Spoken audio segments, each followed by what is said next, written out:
তুমি পারো বটে, কত চিন্তা ভাবনা করে কাজটা করছো তুমি। আমার কিছু না, এই বাড়িতে একটা বাচ্চার কান্নার আওয়াজ শুনতে চাই। দিদি আর সাহেব খুব খুশিতে আর আনন্দে থাকবে, এইটাই আমার আশা। সত্যি বলতে দাদাবাবু এখন ভালো হয়ে গেছে, আগের মতো না আর নেই। এখন আর উনি নিজের বাড়ির লোকেদের পছন্দ করেন না। দিদি ভালো মানুষ বলেই দিদি সব ভালো হচ্ছে। সবই ভগবানের দয়া মা।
মা, তুমি তো ঘাবড়ে গেছো কেন? কমলা মা, ওই সুটকেসে একটা বাচ্চা আছে কমলা মা। এখানে বাচ্চা কোথায় গো?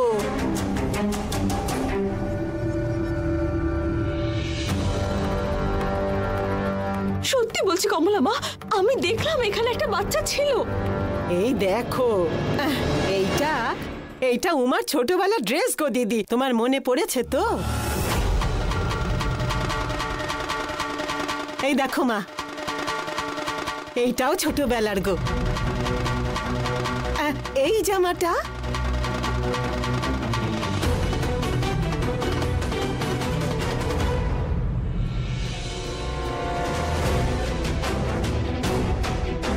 হ্যাঁ কমলা মা, আমি যখন এই ঘরে এসে দেখলাম এখানে একটা বাচ্চাই ছিল।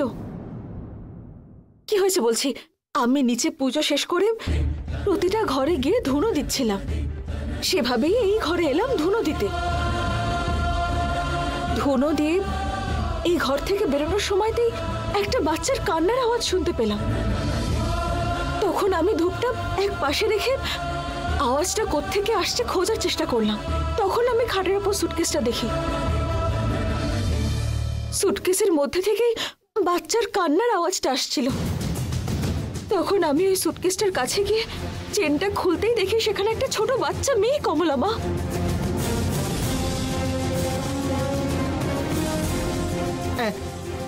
হতে পারে দিদি, তুমি যা বলছো সেটা সত্যি হতে পারে। ইদানিং যে ঘটনাগুলো ঘটলো মনে করো তো, তোমার গাড়িতে দোলনা পেলে,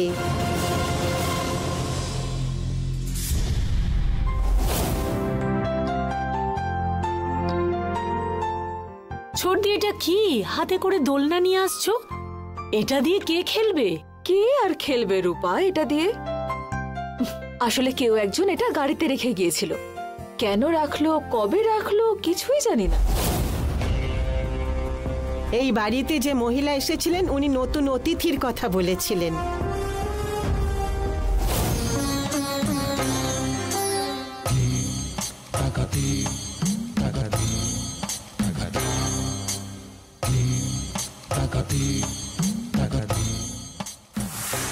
রূপা, যাও ওনার হাত ধোয়ার ব্যবস্থা করো।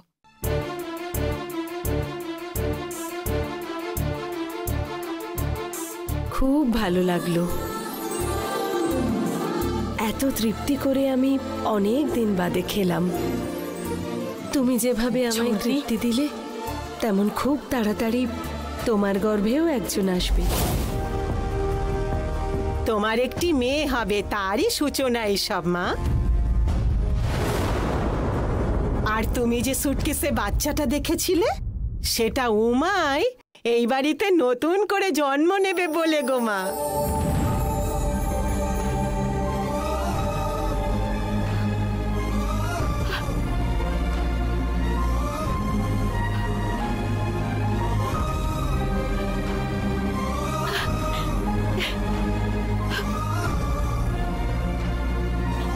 দেবী উমা আমার মেয়ে উমার রূপ নিয়ে আমার গর্ভে জন্ম নেবে ভেবে আমার ভীষণ আনন্দ হচ্ছে কমলা মা।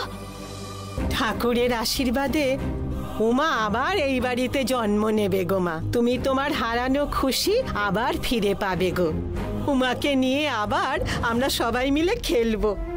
আমার তো এইসব ভেবেই খুব আনন্দ হচ্ছে গো দিদি। হ্যাঁ কমলা মা,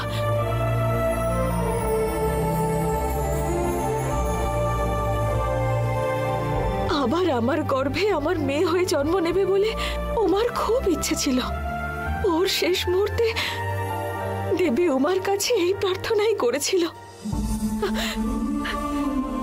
আমি আমার মেয়ে উমাকে দেখতে পাবো, ওকে কোলে নিয়ে আদর করতে পারবো।